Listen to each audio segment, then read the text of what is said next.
Hello there, and welcome to day 99 of A Film a Day with me, Jordan Woodley. And today, as I reach the last couple days before the BAFTA live stream coverage, I delve into a foreign language film with the multiple Oscar and BAFTA nominated Minari. Well, first, to kick off, I suppose, I will have to give, as you can imagine, and as I've mentioned, foreign language films have been a challenge for me with my visual impairment. The reading of subtitles, or the ways of getting around reading subtitles, has been continually an issue in terms of, well, doing this series, but generally watching films my whole life. And as I mentioned before, foreign language films are as important as Hollywood films, as British films, as as English language films, and I value the importance of watching foreign language filmmaking. And over the course of my entire life, I've attempted to cover several foreign language films, but unfortunately, as I say, it's a challenge, and consequently, I've still continued to try and find ways to tackle this without having to resort to dubbing, which, as much as that is an option, I do think would diminish the experience for me to some degree, and I've had much discussion about this, but my feelings have remained consistent that I do think that though dubbing is a possibility, it simply is. It's the last resort I would want to go to if I can avoid it. So I want to give great praise to my fiancée on this occasion, who dedicated her evening to reading the entirety of the subtitles for Minari, which was not an easy task for a 2-hour film where, though part Korean, part English, there is substantially a lot more Korean in this film than there is English. So I just wanted to give her credit for doing that for me. So to talk about this, it's directed by Lee Isaac Chung and stars Stephen Young. Who else?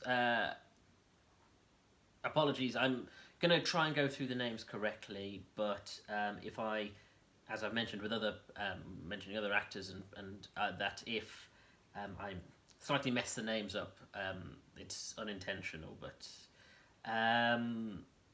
Alan S. Kim, and who plays the grandmother? Yi Jung Yoon. Yi Jung Yoon, and Yeri Han, who plays the so this follows a Korean family in the 1980s who, at the beginning of the film, have moved to a farm, and this is an immigrant family of Koreans. So you have the Stephen Young and Yeri Han, who play what are their names again?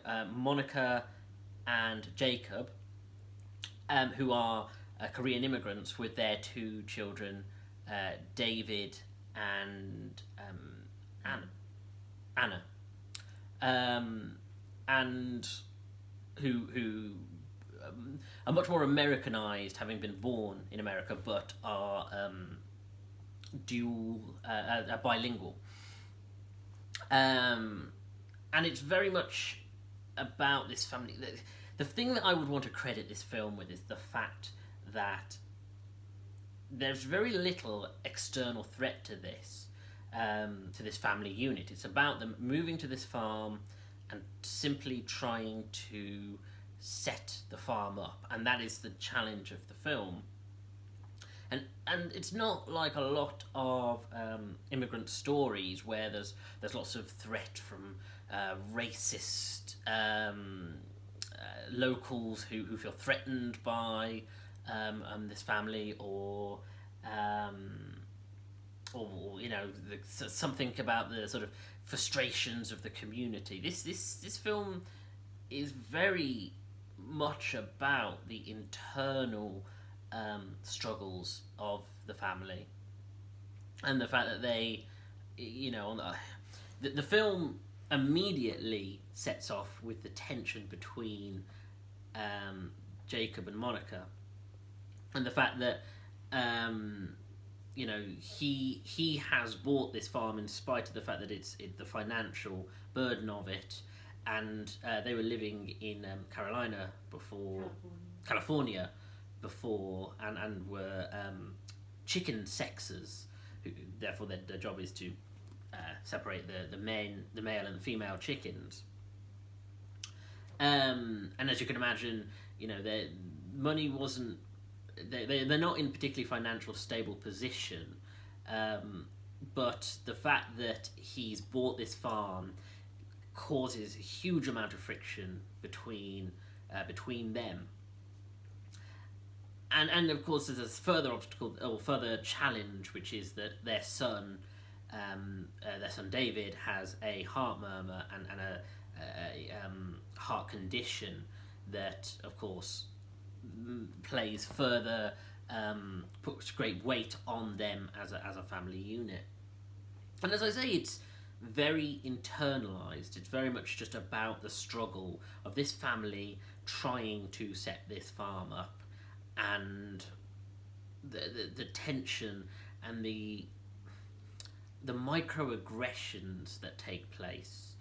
Very early on in the film, then, they also bring in Monica's mother, who is a tried and true Korean woman, and she is almost a further irritant, I suppose, although it's more for the children than it is for the adults, and the tension between the youngest son and the grandmother is another major plot point of the film.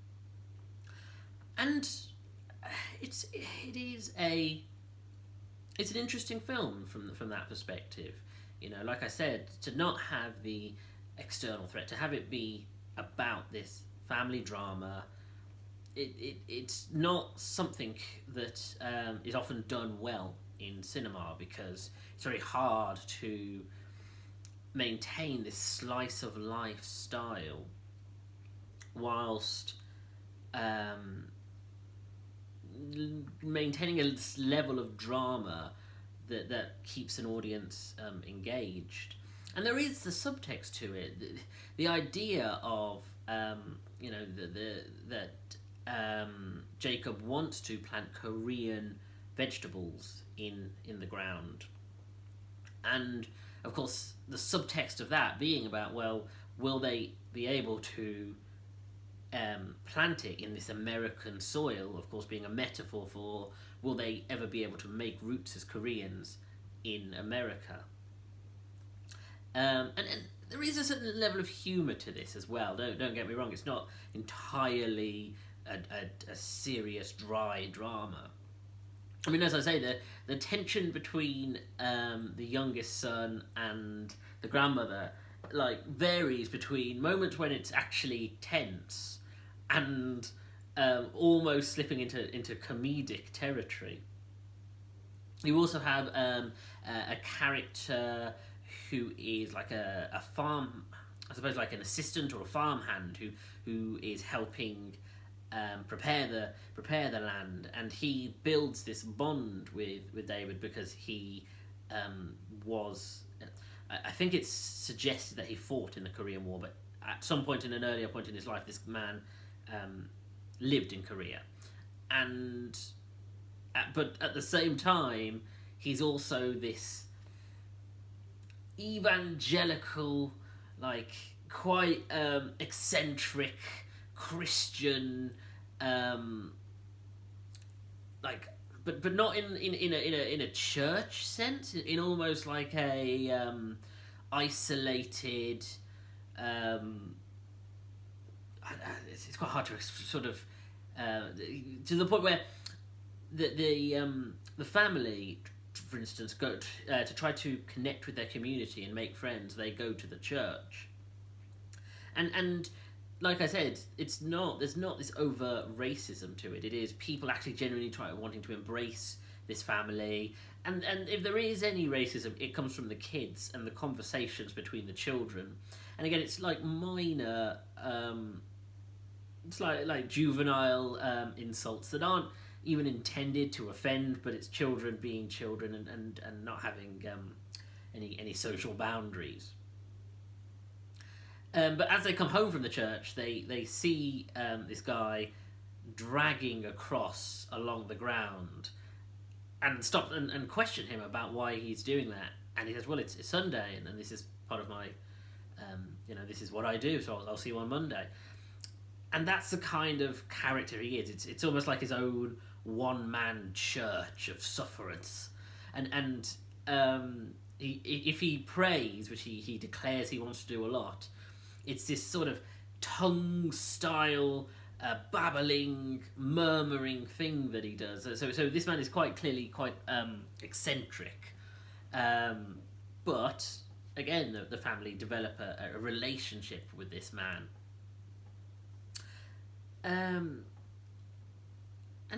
So it is very straightforward. And then, of course, the Minari relates to Minari seeds. And as I say, that ties into them trying to plant this Korean root into the ground and trying to find the most fertile soil. And there is this subtext about, this subplot about the person who lived in the farm before and something that's happened to that character. And the impact it has on the family, the idea of what happened to the farmer who tried to grow in the land before that, and the failure, consequently to do so. And again, these are all just pressures that are put upon the family, and that's frankly it. It's a very straightforward film. It is very performance driven. It's great to see Stephen Young really like having an opportunity to play a fairly serious character, and not in the sense that he did in The Walking Dead, where it's melodramatic, but it's very straightforward, serious, and like I said, with lots of slice of life elements. There are moments of humour and moments of drama, but it's a fleshed out person.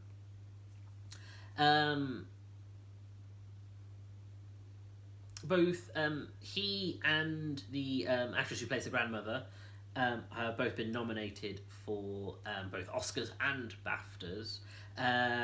Lee Isaac Chung has been nominated for Best Director in both, with the film being nominated for Best Picture in the Oscars and Best Film not in the English language, or film in a foreign language, in the BAFTAs.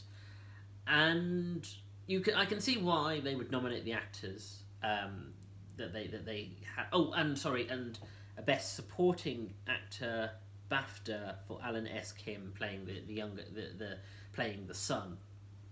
And again, you can see why they've selected those actors as the nominees, because those three really are the core of the drama.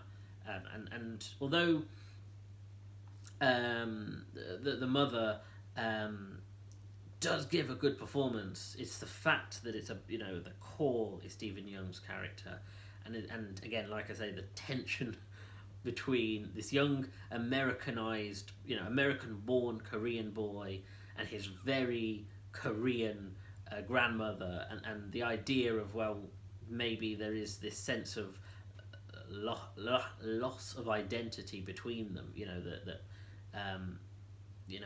on some level has the son lost his Korean heritage, or is he bristling against Korean heritage? And the film, as I say, it's unique in that respect, that it is just it's Americana from a Korean perspective. However, looking back at the Best Picture nominees of the last couple of years, with Roma, and of course Best Picture winner last year, Bong Joon-ho's Parasite, this film is much less, I suppose it's much less stylized than Roma, and it's much less satirical, and with that sharp humour that Bong Joon-ho has. This is a very straightforward story with not a great deal of style to it. It wants to tell the story in a very straightforward way.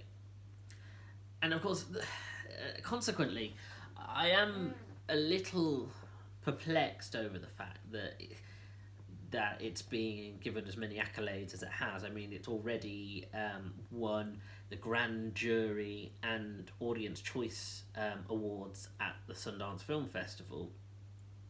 And I'm sure it's going to do well in the BAFTAs and on with the Oscars. But again, I do think this is much more pedestrian. I like the story, but I wouldn't say it's any more remarkable than some of the others that I've seen this week alone. With, and perhaps it's something to do with the fact that it appeals to the American, the American history of it, and the idea of an immigrant trying to build a life in the American soil. Maybe that's something that is what sells to the American Academy. But as I said, films like Calm with Horses or Rocks, to me, have just as much personality and style, and are doing things in terms of directing that are more interesting to me than this. This is, like I said, it's got a good core to it, and it's a very straightforward story, but frankly, there's not a great deal more to it than that, and I can't fully see what about it would raise it above a lot of the films, both Oscar and BAFTA. And so when we get to both these ceremonies, I will be sort of querying, I suppose, when we get to each category, what it is about this film that really makes it stand out amongst the others. I do appreciate the fact that this perhaps a nomination is granted, but I think if it starts to win, and particularly if it starts to sweep, that'll be the point where I start to question, well, it's good, but is it great? And I'm not sure that the answer to me is yes. I mean, other nominations, I suppose I should quickly mention, are things like it's also been nominated for Best Original Screenplay, Best Score, and I think that's in both BAFTA and Oscar. And again, these things are good, but great, unsure, unclear. So I liked it, but it's not the best that I've seen this week. So I'm a little reticent to give it too many praises, just because it is a very competently made film. But such is the way, and I'm sure I'll have much more to say on Sunday. Well, as I mentioned, Sunday I will be, of course, doing the Oscar live coverage. The BAFTA live coverage. So please join me for that at 7 p.m. British summertime. You can also, if you subscribe to the channel and click that little bell, you'll get notifications of when I upload new videos or when I start live streams. If you've enjoyed this video, please like it, and I'm coming up to now 100 of these videos, so please do go through my back catalogue and watch some of the older videos that I've put together. I've now put a BAFTA playlist together, which is currently 20, although with this one it'll be 21 films currently in that playlist, which I did a quick tot up, and I think makes up about what was it? I think it was something like somewhere between 3 and 5 hours worth of content. So please, I would be very pleased if you were to go through and have a look at some of it, if not in its entirety. If you would like, please follow me on Twitter at Jordan_Woodley, where I'm constantly posting movie news, trailers, and links to videos as they are uploaded. Thank you for joining me. Take care.